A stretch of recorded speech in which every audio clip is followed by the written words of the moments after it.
Aunque mis ojos no te puedan ver, te puedo sentir. Sé que estás aquí, aunque mis manos no puedan tocar tu rostro, Señor. Sé que estás aquí. Oh.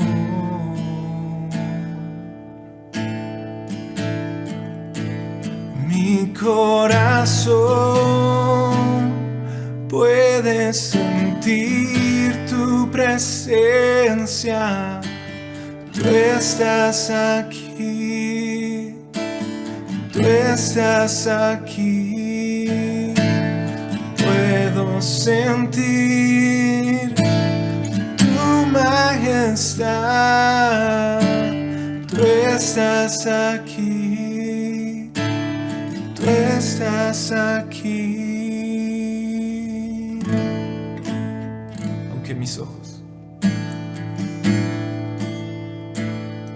Aunque mis ojos no te puedan ver, te puedo sentir.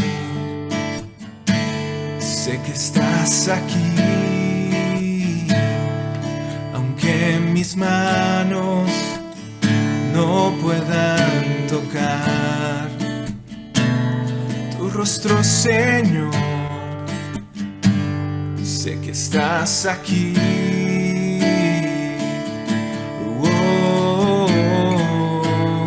Mi corazón puede sentir tu presencia. Tú estás aquí. Tú estás aquí. Puedo sentir tu majestad. Tú estás aquí. Tú estás aquí. Mi corazón puede mirar tu hermosura. Tú estás aquí. Tú estás aquí. Puedo sentir tu gran amor. Tú estás aquí. Tú estás aquí. Tú estás aquí. Tú estás aquí. Tú estás en mí. Tú estás en mí. Tú estás aquí. Tú estás aquí. Tú estás aquí. Tú estás aquí.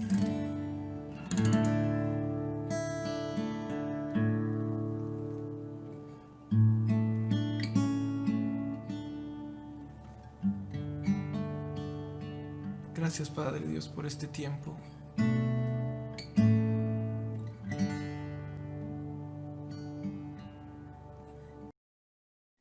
La prédica de hoy se titula Puestos los ojos en Jesús y está basada en Hebreos, el capítulo 12.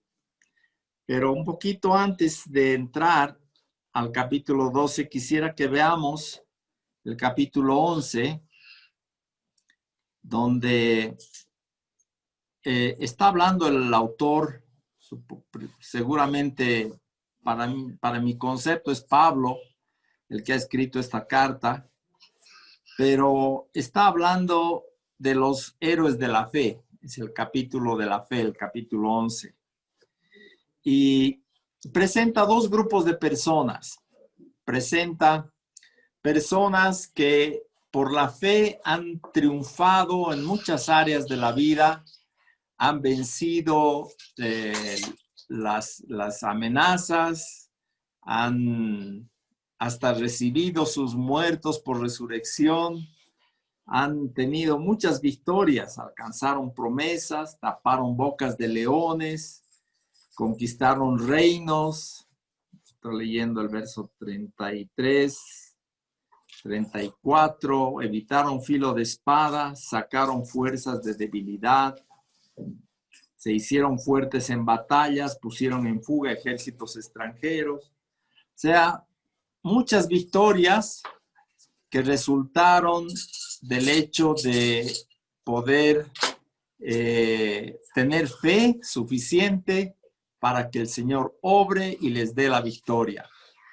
Pero más adelante, a partir del versículo 39, presenta otro grupo de personas.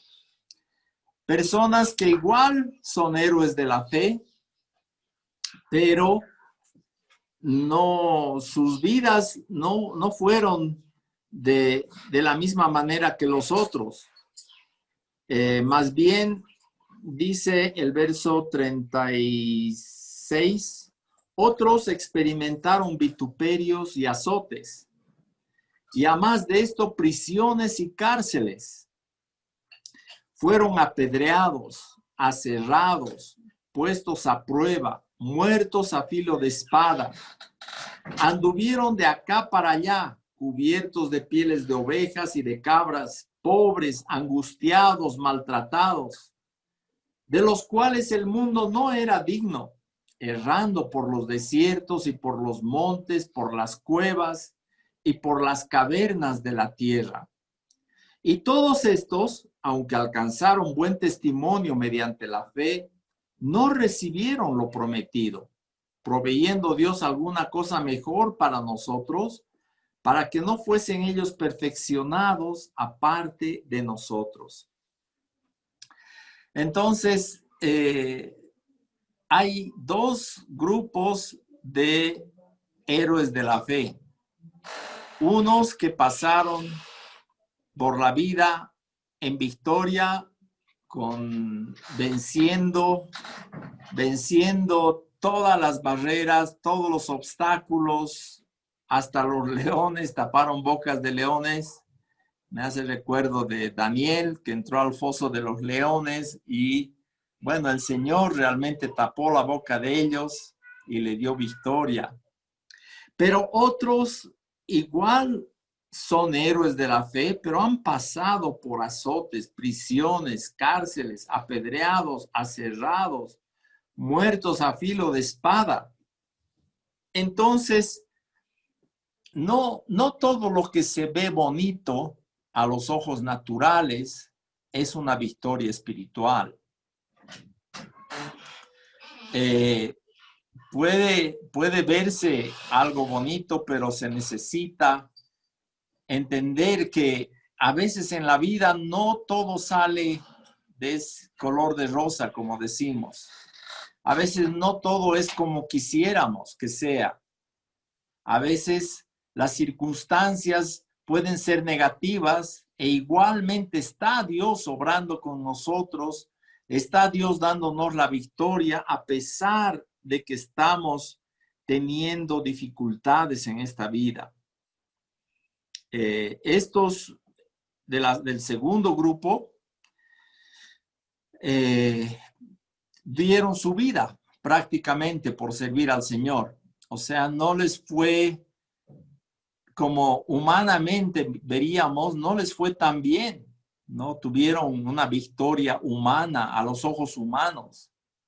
Pareciera que les había ido mal, muertos a filo de espada, maltratados, pobres, cubiertos de pieles de ovejas, de cabras, errando por los desiertos, por los montes, por las cuevas, por las cavernas.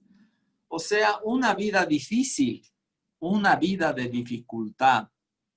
Y hermanos, nuestro corazón tiene que estar preparado para todo. Tiene que estar preparado para los momentos de victoria, donde el Señor nos libra de las pruebas, de las dificultades, y Él pone su mano y hace lo que solo Él puede hacer y nos da una victoria espiritual, física, etc.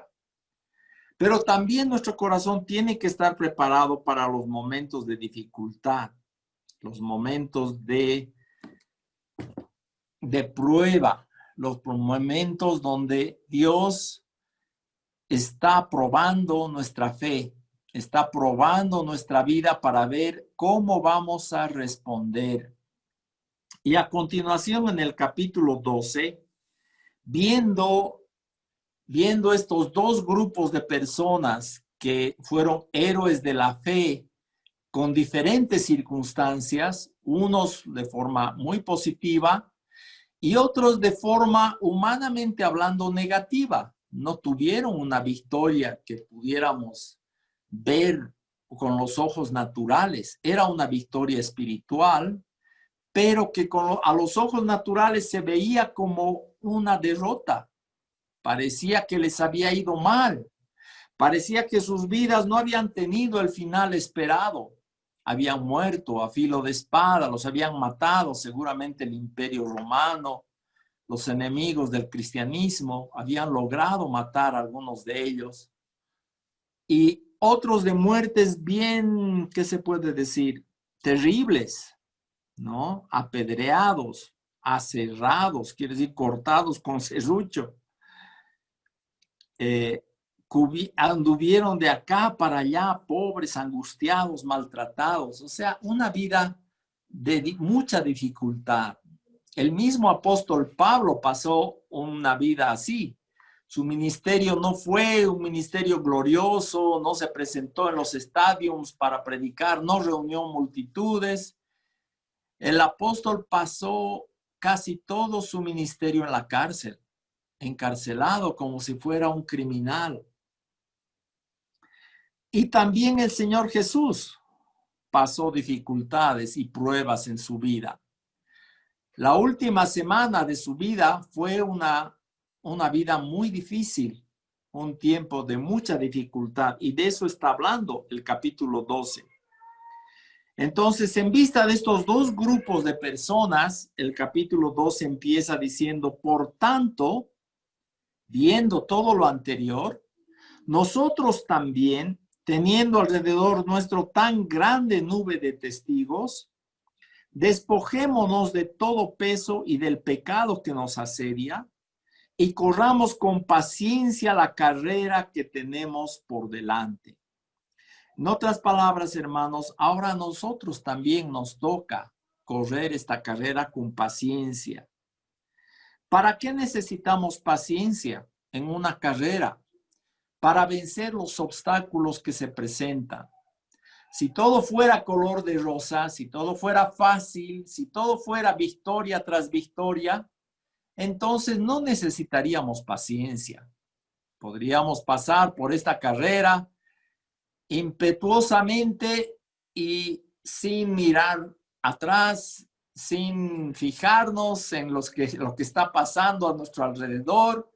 Iríamos corriendo como un auto de carrera sin necesitar paciencia. Pero no es así la vida cristiana. La carrera cristiana es una carrera donde se necesita correr con paciencia. Y además, para correr bien, tenemos que despojarnos de todo peso, dice. De todo peso. ¿Cuáles son estos pesos en nuestras vidas que nos impiden correr bien esta carrera?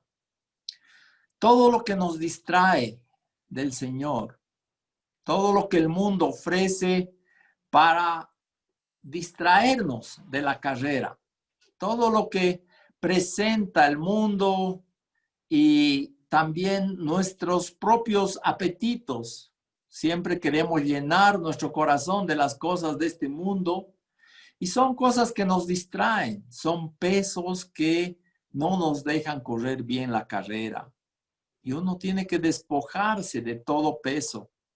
Uno tiene que despojarse también del pecado, dice, que nos asedia. ¿Qué es asediar? Asediar es cuando estamos rodeados por el enemigo. El pecado a veces se nos presenta así, nos rodea y nos dificulta seguir con el Señor.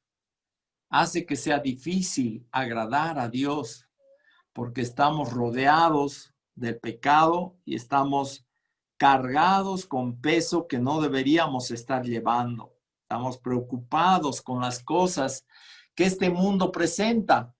Nos presenta cosas que hacen difícil mirar a Dios. Nos distraen de la verdadera atención al Señor. Por eso el verso 2 dice, puestos los ojos en Jesús, el autor y consumador de la fe. Necesitamos mirarle a Él, en otras palabras. Necesitamos mirar cómo Jesús venció las pruebas, cómo Él se sobrepuso a los obstáculos que tenía en su vida. El Señor sabía para qué había venido a este mundo. Sabía que había venido a poner su vida para que nosotros obtengamos el perdón de Dios y recibamos la justificación que nos permite tener comunión íntima con Dios, comunión personal con Él. Para eso Jesús había venido y Él no tuvo reparo en poner su vida para lograr ese objetivo. Por eso dice, corramos esta carrera con paciencia, puesto los ojos en Jesús, el autor y consumador de la fe, el cual por el gozo puesto delante de él, sufrió la cruz, menospreciando el oprobio y se sentó a la diestra del trono de Dios. ¿Cuál fue este gozo que Jesús tenía delante, puesto delante de él? ¿Cuál era la expectativa en el corazón de Jesús al ir a la cruz? ¿Con qué actitud fue el Señor a la cruz? Él fue a la cruz pensando en su relación con el Padre, porque su motivación para ir a la cruz fue su obediencia al Padre. En un capítulo anterior de Hebreos, podemos ver en el capítulo 10, una conversación que tiene lugar en el cielo entre el Padre y el Hijo.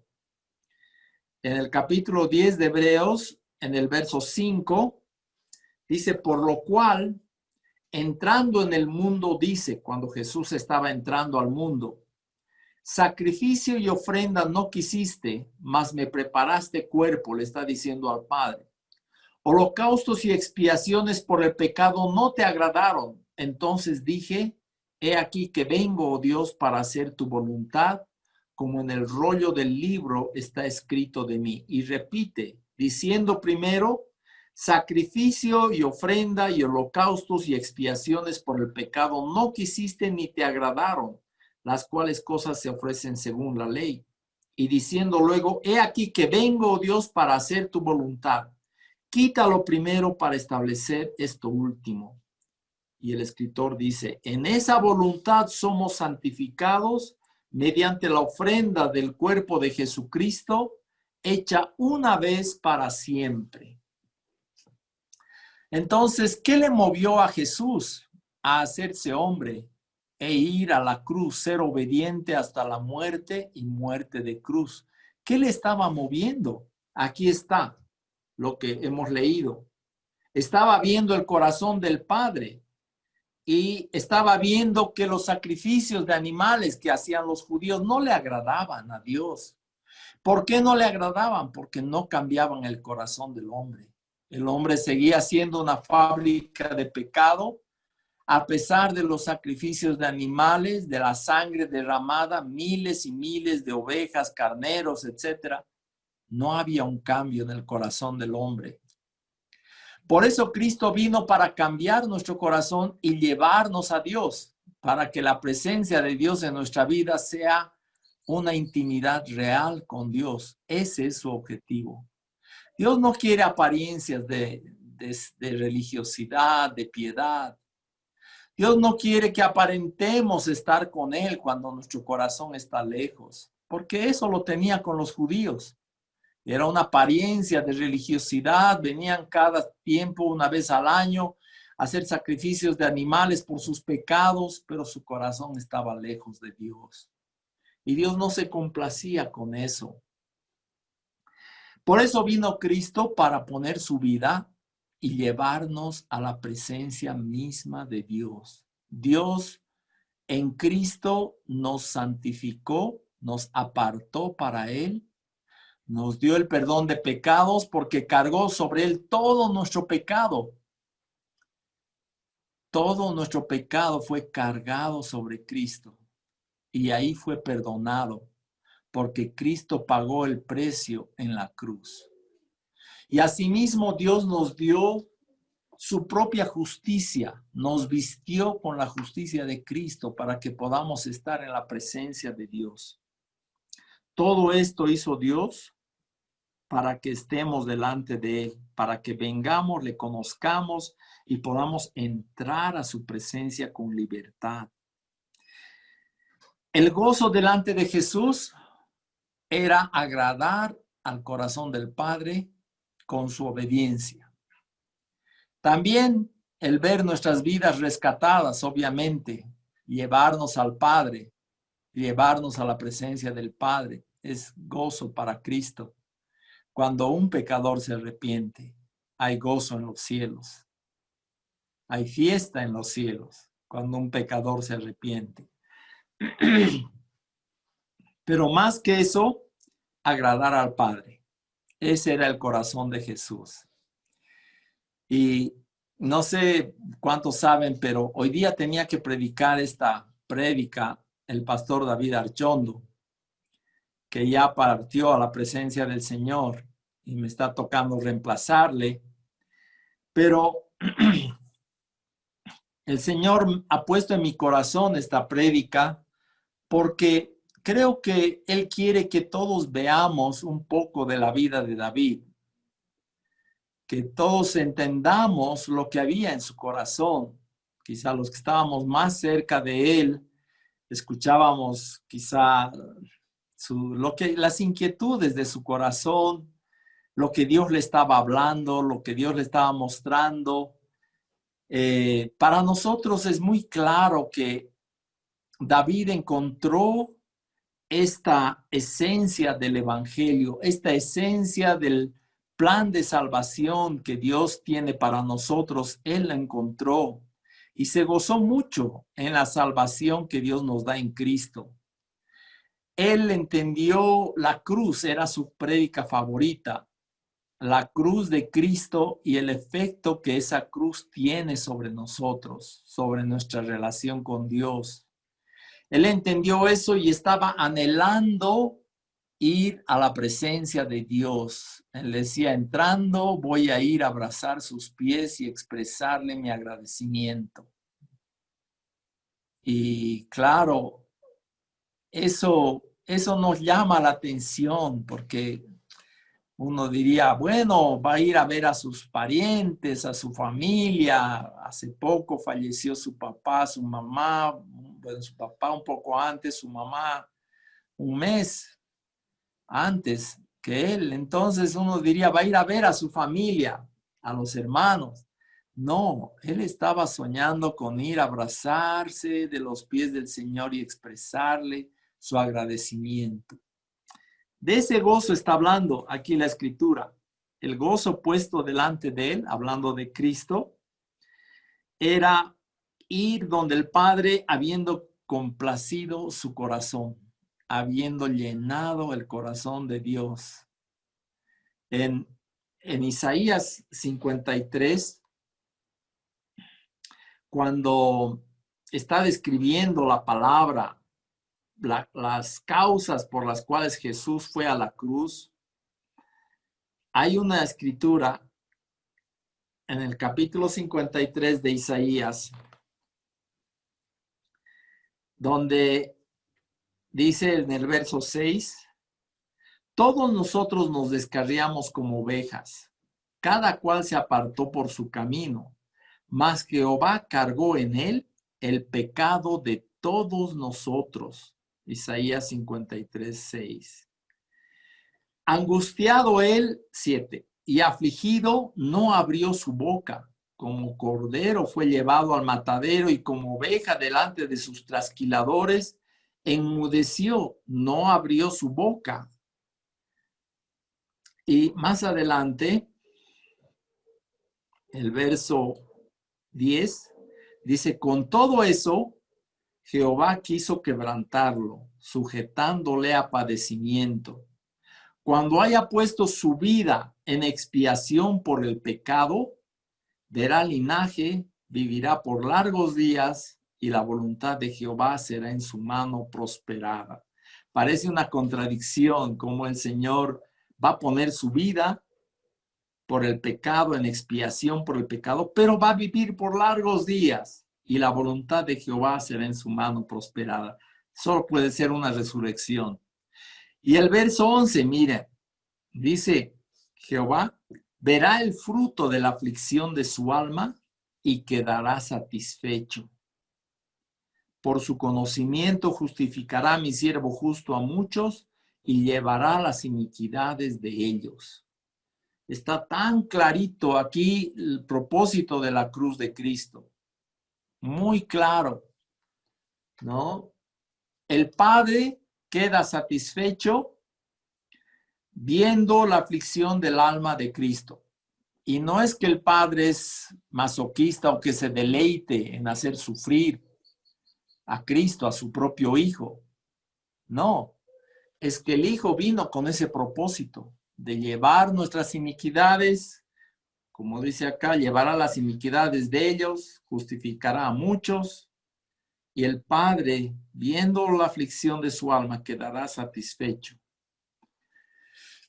Ese es el gozo de Jesús, satisfacer el corazón del Padre haciendo su voluntad. Para eso vino. Y yo veo que esto estaba en el corazón de David también. Agradar al corazón del Padre haciendo su voluntad y entrar en el gozo de Dios habiendo concluido el mandato de Dios para su vida. Para nosotros nos parece muy súbita la partida de David. Nos puede parecer que Dios se ha adelantado. Pero imagínense, pongámonos un momento en el lugar, en el zapato de los apóstoles que estaban con Jesús, que anduvieron vieron de cerca 3 años de ministerio del Señor, y de repente el Señor la última semana les dice, tengo que partir. Y ya no me van a ver por un tiempo. Y después voy a volver a aparecer prácticamente, parafraseando. Y después el Señor, de haber muerto y resucitado, les aparece varias veces y un día lo ven subir al cielo. Y uno diría, Señor, 3 años de ministerio, ¿no te parece muy cortito para Cristo, el Hijo de Dios? Tantas cosas buenas que hacía el Señor en su vida, ¿cómo te lo vas a llevar tan rápido en 3 años? Así es el plan de Dios. Así son sus designios. Él sabe por qué. Pero a Dios le pareció así. Suficiente tiempo para Cristo, 3 años de ministerio. Y lo mismo hemos sentido los que estamos cerca de David, que el Señor se lo lleve así rápidamente.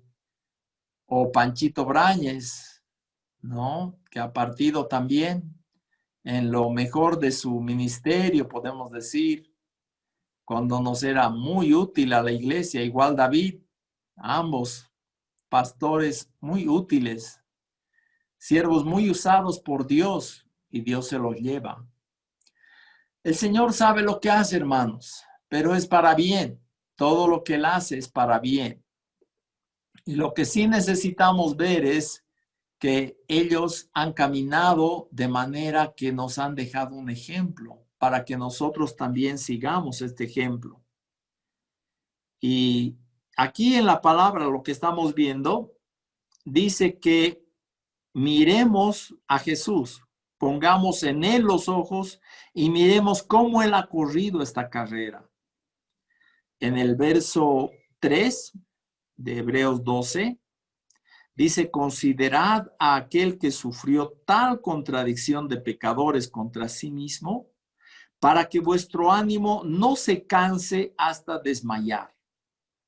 En otras palabras, las pruebas que se presentan en nuestra vida nos pueden hacer desmayar. Podemos tirar la toalla y rendirnos, decir, yo no juego más, esto es demasiado para mí. Pero la palabra nos anima aquí que consideremos la contradicción de pecadores que Jesús sufrió contra sí mismo. Al Señor Jesús se le hicieron la burla todo el tiempo. Los soldados romanos lo azotaron toda esa noche, le pusieron corona de espinas, le cubrían y le escupían y le golpeaban y le decían, adivina quién te está golpeando, y le humillaban tratando de quebrantar su voluntad. Y el Señor Jesús sufrió esa contradicción de pecadores contra sí mismo y sin desmayar el Señor sufrió esa contradicción. Y la palabra nos alienta que miremos eso, que consideremos eso, para que nosotros tampoco desmayemos. Miremos lo que Él pasó. Menospreciando el oprobio, dice el verso 2, se sentó a la diestra del trono de Dios. Jesús pasó mucho oprobio, mucha burla, mucho ataque. Mucho ataque pasó en su vida, especialmente antes de ir a la cruz. Aún en la cruz, crucificado, los que le veían decían, ahí está pues, si dice que Dios le ama, que le saque de la cruz. Y él estaba muriendo por los pecados de ellos. Sufrió el oprobio y se sentó a la diestra del trono de Dios. Esta vida va a tener siempre oprobio contra los cristianos. Va a haber oprobio de una y otra forma. El que más se consagre, se entregue a Dios, más menospreciado va a ser por el mundo. El Señor Jesús dice, a mí me han rechazado, a ustedes también los van a rechazar, ¿no? A mí me han hecho a un lado, a ustedes también les van a hacer a un lado, los van a menospreciar. Y mirando lo que el Señor hizo, no debemos cansarnos. El verso 4 dice, porque aún no han resistido hasta la sangre, combatiendo contra el pecado. Y han ya olvidado la exhortación que como a hijos se les dirige, diciendo, hijo mío, no menosprecies la disciplina del Señor, ni desmayes cuando eres reprendido por él, porque el Señor al que ama disciplina y azota a todo el que recibe por hijo.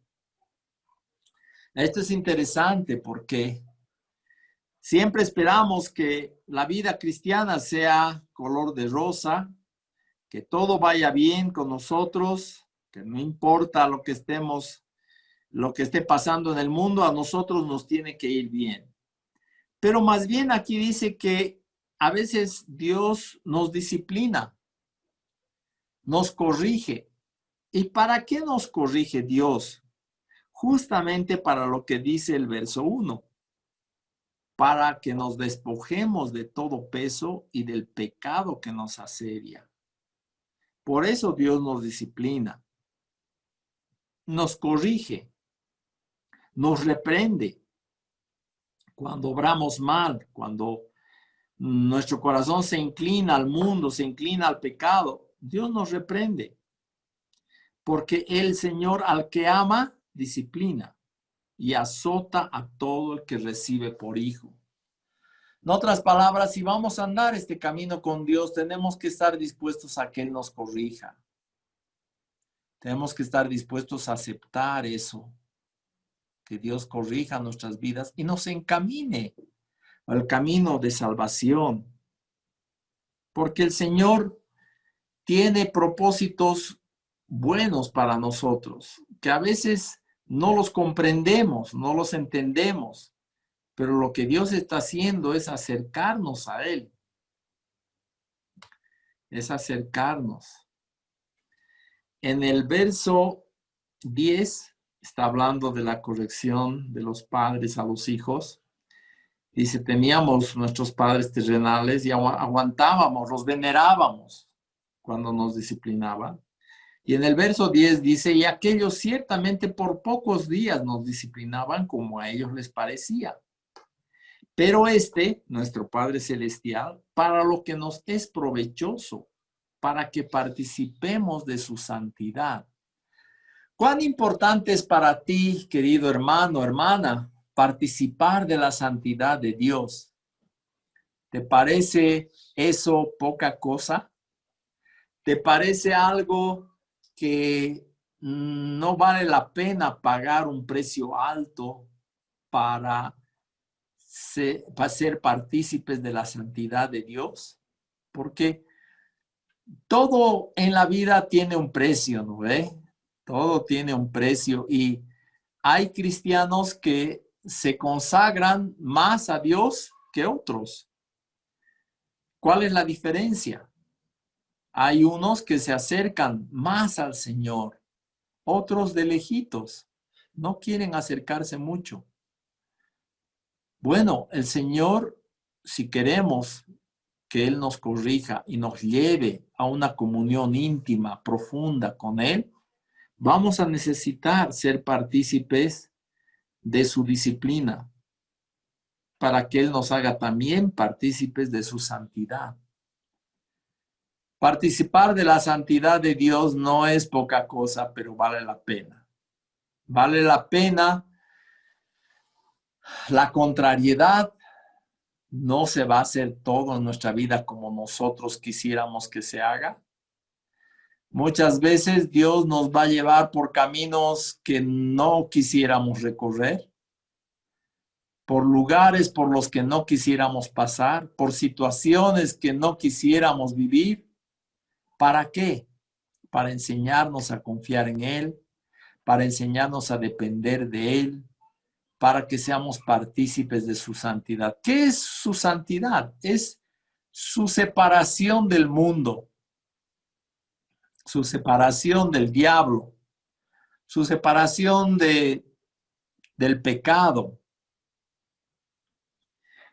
Dice, aún no han resistido hasta la sangre combatiendo contra el pecado. Del que sí podemos ver que resistió hasta la sangre en este combate fue el mismo Señor Jesucristo, que derramó su sangre para purificarnos. En el Antiguo Testamento, Moisés se dedicaba a rociar con sangre todos los vasos del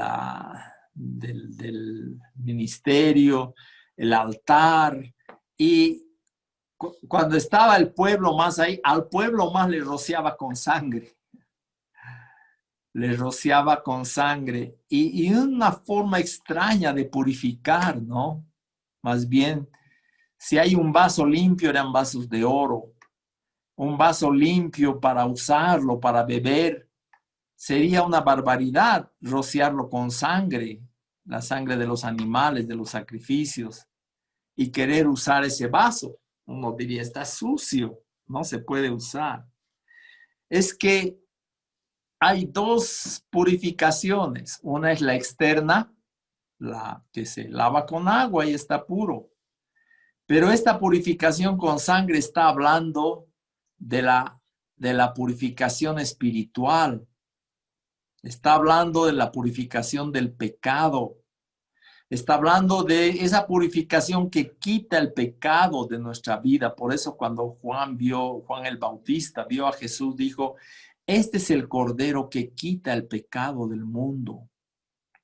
Este es el Cordero que nos limpia con esa limpieza espiritual que solo Dios puede dar, solo Dios puede hacer.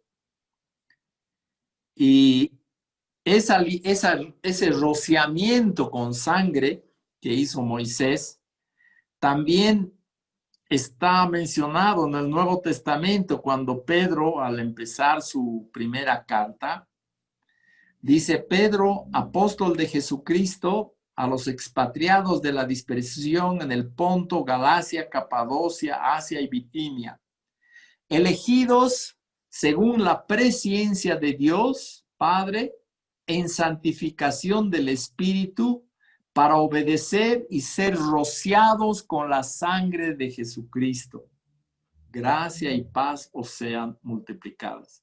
En su saludo inicial, el apóstol Pedro está mencionando este rociamiento de la sangre de Cristo que nos limpia de todo pecado, para obedecer y ser rociados con la sangre de Jesucristo. Qué cosa tremenda es la que Dios ha hecho con cada uno de nosotros, que nos ha dado esta gracia de ser limpiados con la sangre de Cristo para que participemos de la santidad de Dios. Ahora Dios espera que nosotros también participemos de esta batalla, de esta resistencia contra el pecado, este combate. Miren, palabras de guerra que usa el Señor aquí, combatiendo contra el pecado, batallando contra el pecado. Nosotros tenemos que ser parte de esta batalla. Nuestra vida tiene que mostrar nuestro aborrecimiento, nuestro rechazo por el pecado, así como es el corazón de Dios, como es el corazón de Cristo. Y como muchos pastores ya han mostrado en sus vidas este rechazo al pecado y este amor por la santidad de Dios. Son dos caminos diferentes. No se puede amar al mundo, dice la palabra, si aman al mundo, el amor del Padre no está en él. Si alguien ama al mundo. Entonces, si tú, querido hermano, hermana, amas al mundo, no estás amando al Padre. No se puede amar a los dos. Por eso aquí está hablando de ser partícipes de la santidad de Dios y combatir contra el pecado. Porque no puedes amar al pecado y al mismo tiempo querer estar con Dios, querer ser partícipe de su santidad. Después de ver la lucha de Cristo y cómo Él ha corrido esa carrera, por el gozo puesto delante de Él, ha vencido y se ha sentado a la diestra de Dios. Después de ver esto, yo quisiera que veamos algunos ejemplos de otros varones también que se pararon ahí de esa misma manera y vencieron. De Moisés, la escritura en el mismo capítulo 11, versos 24 al 27, nos habla cómo él, que estaba mirando Moisés. Verso 24 de Hebreos 11 dice, por la fe Moisés, hecho ya grande, rehusó llamarse hijo de la hija de Faraón, escogiendo antes ser maltratado con el pueblo de Dios que gozar de los deleites temporales del pecado, teniendo por mayores riquezas el vituperio de Cristo que los tesoros de los egipcios, porque tenía la mirada puesta en el galardón. Por la fe dejó a Egipto, no temiendo la ira del rey, porque se sostuvo como viendo al invisible. Qué tremenda la experiencia de Moisés. ¿Podía él haber sido el nieto del faraón, el rey más poderoso de aquella época? Las riquezas de los egipcios, pero menospreció eso porque para él fue mayor riqueza el vituperio de Cristo, el sufrimiento de Cristo.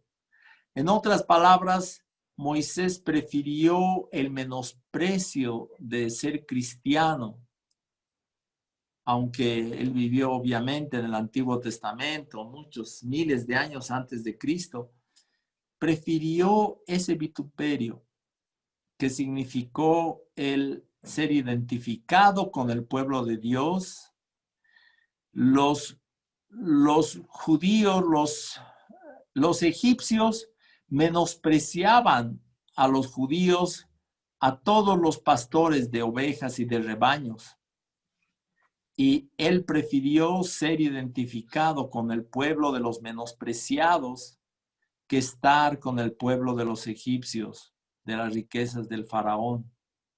Prefirió ese menosprecio en su vida, porque tenía puesta la mirada en el galardón. ¿Cuál es ese galardón? Es la comunión íntima con Dios, es estar en la presencia de Dios, agradar a Dios. Y David hizo eso también, hermanos. Tenía la mirada puesta en ese galardón de estar con el Señor. Y Dios se lo llevó para no prolongar más eso. Quiso darle ese gusto de estar con Él. Y también creo que Dios se deleitó en estar con Él. De ida. El amor es de ida y vuelta. El amor con Dios igual es de ida y vuelta. Y el Señor cuando se deleita con alguien se lo lleva para estar en su presencia, para que esté en su presencia. Pablo también tenía la misma actitud. En Filipenses podemos ver. Filipenses 1:19. Podemos ver cómo Pablo vivía su vida aquí en la tierra.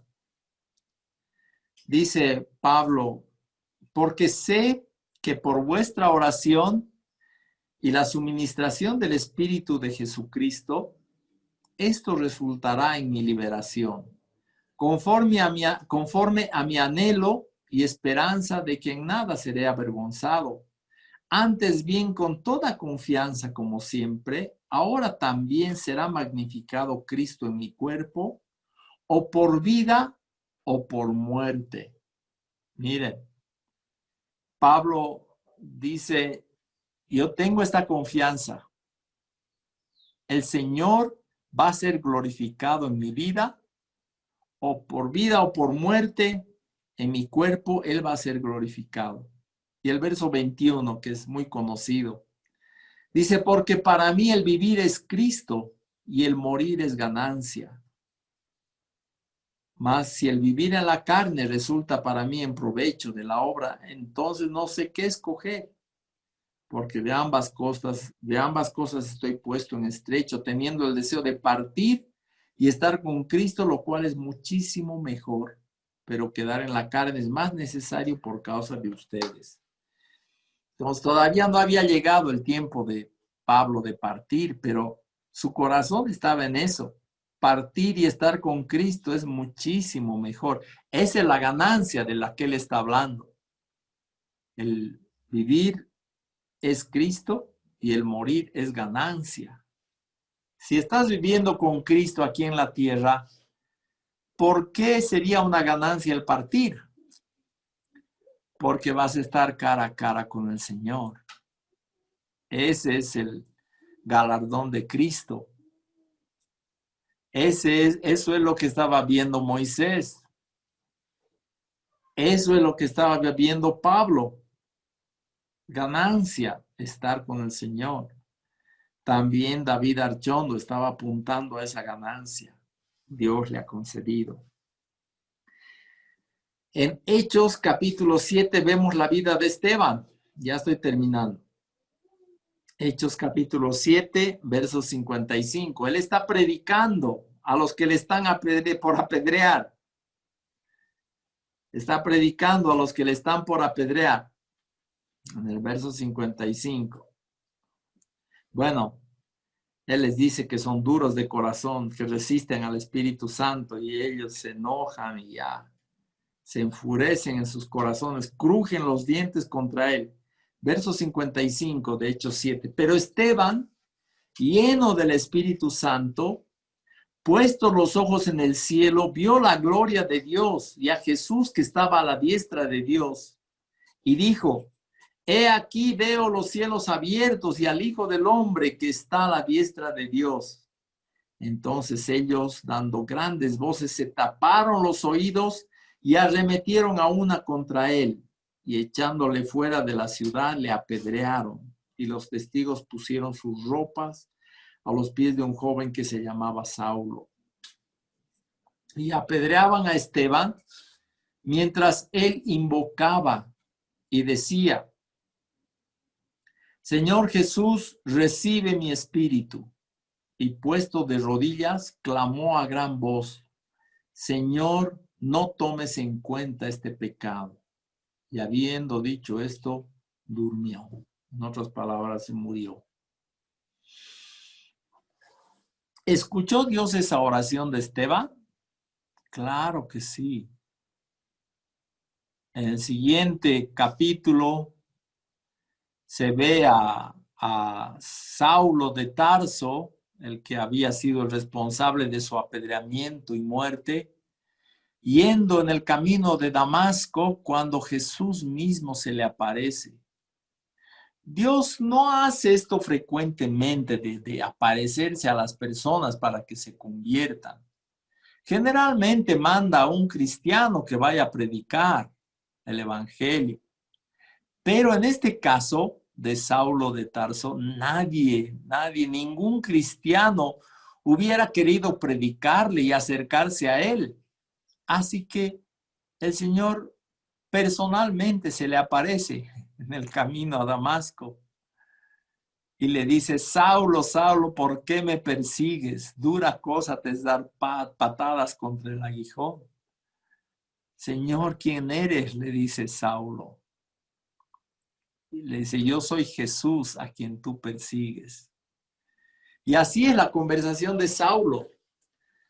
Por causa de la oración de Esteban, que estaba teniendo una visión de la gloria de Dios, puestos los ojos en el cielo, vio la gloria de Dios y a Jesús a la diestra de Dios. Y dijo, he aquí veo los cielos abiertos y al Hijo del Hombre que está a la diestra de Dios. Ya estaba el cielo abierto para Esteban. Nadie más vio esta visión. Estaba el cielo abierto para que él entre. Estaba el Hijo de Dios esperando su partida, el primer mártir cristiano. Y mientras él clamaba por ellos, orando que no les tome en cuenta este pecado de apedrearle a él, que les estaba predicando la palabra de Dios, hizo esta última oración, que no les tome en cuenta el pecado.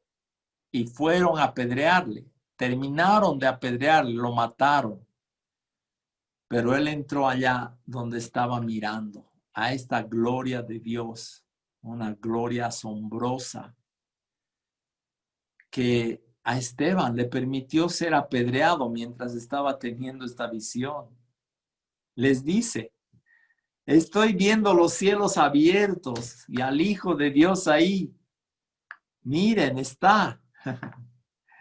Ellos se taparon los oídos, no querían escuchar nada más de él y le terminaron de apedrear. Y para terminar, hermanos, quiero que veamos esta escritura en Hebreos 13, que nos habla de que nosotros también, hermanos, tenemos que ver el ejemplo de otros hombres que nos han precedido y han caminado la vida cristiana de tal manera que nos han dejado un ejemplo para que sigamos. Dice, acordaos de vuestros pastores que os hablaron la palabra de Dios y considerad cuál haya sido el resultado de su conducta e imitad su fe. Aquí la palabra nos está exhortando que consideremos la conducta de cada pastor que están puestos sobre la iglesia, el resultado de su conducta y que imitemos su fe. Y yo estoy pensando en el ejemplo que nos ha dejado David, que imitemos su fe y consideremos el resultado de su conducta. En el velorio y en el entierro, su familia dio testimonio cómo él pasaba, decían ellos, 8 horas al día leyendo la palabra. Y cómo en 6 semanas había terminado de leer la Biblia de tapa a tapa. Entonces, la palabra nos llama a considerar el resultado de su conducta e imitar su fe. Todos somos llamados, hermanos, a imitar esta fe, esta conducta de David y de consagrarnos a Dios en cuanto a la lectura de la palabra.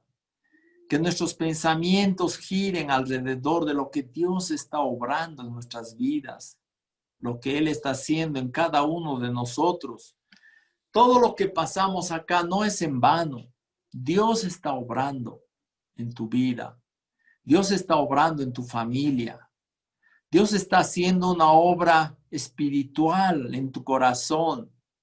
Por afuera pareciera que te están manchando con sangre, pero espiritualmente estás siendo purificados para participar de la santidad de Dios. La purificación espiritual de Cristo que Cristo hace es con su propia sangre. Nos rocía para que podamos estar en la presencia de Dios. Es un privilegio grande el que Dios nos da de poder tener intimidad personal con Él. Una intimidad que nada puede reemplazar. Ninguna cosa en esta vida puede reemplazar la intimidad con Dios. Ese es un privilegio que solo los creyentes lo tienen. Y es un privilegio grande. Por eso les aliento, hermanos, a que tomemos este ejemplo de David, de Jesús, de Pablo, de Moisés. Nos acerquemos al trono de Dios confiadamente. Eso también nos dice la palabra. En Hebreos, el capítulo 4, el verso 16, el último verso de este capítulo, dice: acerquémonos pues confiadamente al trono de la gracia para alcanzar misericordia y hallar gracia para el oportuno socorro. Podemos acercarnos confiadamente al trono de la gracia. Y un poquito antes dice, teniendo un gran sumo sacerdote que traspasó los cielos, Jesús, el Hijo de Dios, retengamos nuestra profesión, porque tenemos un sacerdote que fue tentado en todo según nuestra semejanza, pero sin pecado. Acerquémonos pues confiadamente al trono de la gracia. Entonces Dios nos permite este acercamiento. Es una bendición de Dios acercarnos así a la presencia misma del Señor. En el capítulo 10 de Hebreos, con esto sí terminó, en el capítulo 10 de Hebreos, los versos 19 y 20 y 21, 22, dice así: así que, hermanos, teniendo libertad para entrar en el lugar santísimo por la sangre de Jesucristo, por el camino nuevo y vivo que Él nos abrió a través del velo, esto es de su carne, y teniendo un gran sacerdote sobre la casa de Dios, acerquémonos con corazón sincero, en plena certidumbre de fe, purificados los corazones de mala conciencia, lavados los cuerpos con agua pura. Nos está invitando a acercarnos, ¿dónde? Al lugar santísimo, por la sangre de Jesucristo. Qué importante, hermanos, que sepamos que tenemos esta entrada y que la aprovechemos. Aunque te dieran un pase gratuito al espectáculo más importante del mundo, no se me ocurre, pero no sé, algún concierto muy importante. Si tú no aprovechas y vas y entras y usas ese pase, no te va a servir de nada. Es igual con la presencia de Dios. Tenemos el pase a través de la sangre de Cristo, de su sacrificio. Por la sangre de Jesucristo tenemos esta libertad, dice la palabra. Por el camino que Él nos ha abierto a través del velo, esto es de su carne, su cuerpo fue partido para que tú y yo tengamos entrada a la presencia de Dios. Podamos entrar a la intimidad de nuestra oración con Él. Aquí en la tierra es oración, más allá ya va a ser cara a cara. Pero mientras tanto, tenemos esa entrada por fe en el Espíritu para hablar con Dios, para tener comunión con Él. Entonces, la invitación está abierta, está presentada a ti para que entres a esta comunión con Dios, puesto los ojos en Jesús, puesto los ojos en la carrera como Él corrió. Tú también entra, tú también ven a la presencia de Dios, a esta comunión íntima con Él. El Señor nos conceda esto, hermanos, podamos estar en su presencia, en intimidad con Él, porque eso es lo que Cristo ha conseguido. Que no sea en vano la muerte del Señor, sino que aprovechemos de estar delante de Dios. Espero que esto haya sido de bendición. El Señor les bendiga, les guarde y el Señor siga bendiciendo a su iglesia, guardándonos de todo mal. El Señor les guarde y les bendiga. Amén. Al estar ante ti, adorando frente al mar de cristal, entre la multitud, en asombro allí me habré de postrar y mi canto uniré a millones proclamándote Rey, y mi voz oirás entre las multitudes cantar.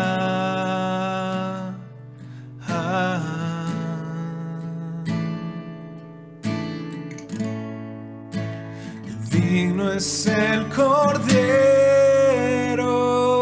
de Dios, el que fue inmolado en la cruz, digno de la honra y el poder, la sabiduría suya es, y al que está en el trono sea el honor. Santo, santo, santo es el Señor, reina por los siglos con poder. Todo lo que existe es por Él.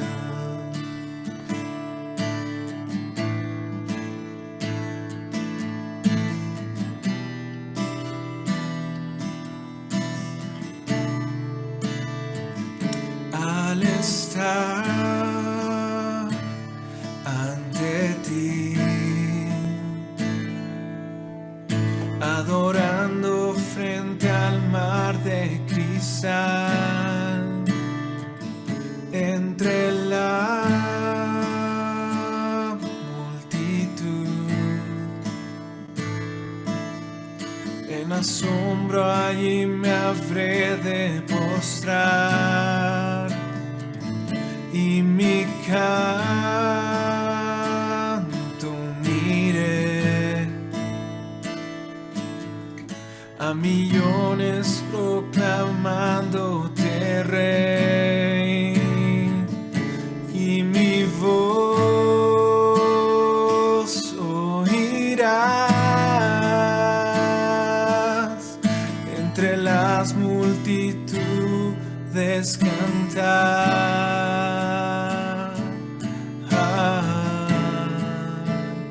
Digno es el Cordero de Dios, el que fue inmolado en la cruz, digno de la honra y el poder, la sabiduría sabiduría suya es, y al que esté en el trono sea el honor. Santo, santo, santo es el Señor, reina por los siglos con poder. Todo lo que existe es por Él. Digno es el Cordero de Dios, el que fue inmolado en la cruz, digno de la honra y el poder. La sabiduría suya es, y al que esté en el trono sea el honor. Santo, santo, santo es el Señor, reina por los siglos con poder. Todo lo que existe es por Él. Todo lo que existe es por Él.